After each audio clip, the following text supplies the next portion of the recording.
Sugar beat போடுறதுக்கு zari thread தான் வந்து யூஸ் பண்ண போறீங்க. இது வரைக்கும் இந்த ஸ்டிச்சஸ்லாம் போட்டிருப்போம்ல, அது எல்லாமே நம்ம சில்க் த்ரெட்ல தான் போட்டிருப்போம். இப்போ நீங்க த்ரெட் ஒர்க்லாம் யூஸ் பண்றீங்க அப்படின்னா துளிப்புடைய நம்பர் 14 நீடிலே உங்களுக்கு வந்து போதும். இப்போ பீட் ஒர்க் நம்ம போட போறோம். பீட் ஒர்க்குக்கு துளிப்புடைய நம்பர் 23 இல்ல 24 இந்த ரெண்டு நம்பர்ல எந்த நீடில் வேணாலும் நீங்க யூஸ் பண்ணிக்கலாம். ஏன்னா இப்போ நீங்க பீட்லாம் யூஸ் பண்ண போறீங்கன்னா அதோடைய ஹோல் எல்லாம் ஒன்னொன்னு ஒரு சைஸ்ல இருக்கும். சின்னதா இருந்துச்சுன்னா 14 நீடில்குள்ள வந்து போகாது. இந்த 23 இல்ல 24 உடைய நீடிலுடைய டிப் இருக்குல்ல, இது வந்து ரொம்ப சின்னதா இருக்கும். அப்போ எல்லா பீடுமே வந்து இது உள்ள போகும். அதனால பீட் ஒர்க்லாம் நீங்க போடுறீங்க அப்படின்னா நம்பர் 23 நீடில் வந்து வாங்கிக்கோங்க.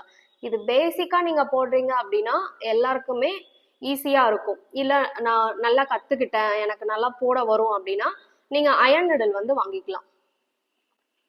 அயன் நீடில் வந்து பாருங்க, ஆரி ஒர்க்ல அயன் நீடில் வந்து இப்படி இருக்கும்.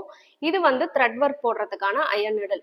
இந்த இடத்துல லென்த் கம்மியா இருக்கும், ரொம்ப ஷார்ப்பா வளைஞ்சு இருக்கும் இந்த எட்ஜ். இது எல்லாமே கொஞ்சம் திக்கா தான் இருக்கும்.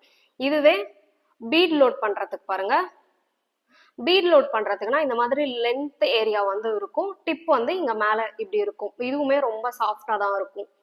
இதுல பீட் லோட் பண்ணி யூஸ் பண்ணுவோம். இப்போ நீங்க நல்லா ப்ராக்டிஸ் பண்ணிட்டீங்க அப்படின்னா இந்த மாதிரி அயன் நீடில்ல வந்து நீங்க யூஸ் பண்ணலாம். இப்போ பேசிக்கா ஸ்டார்ட் பண்றவங்களுக்கு துளிப்பே வந்து போதும். சுகர் பீட் ஸ்டிச்சுக்கான ஃபுல் எக்ஸ்பிளனேஷன் வீடியோவை நம்ம சேனல்ல கொடுத்துருப்பேன்.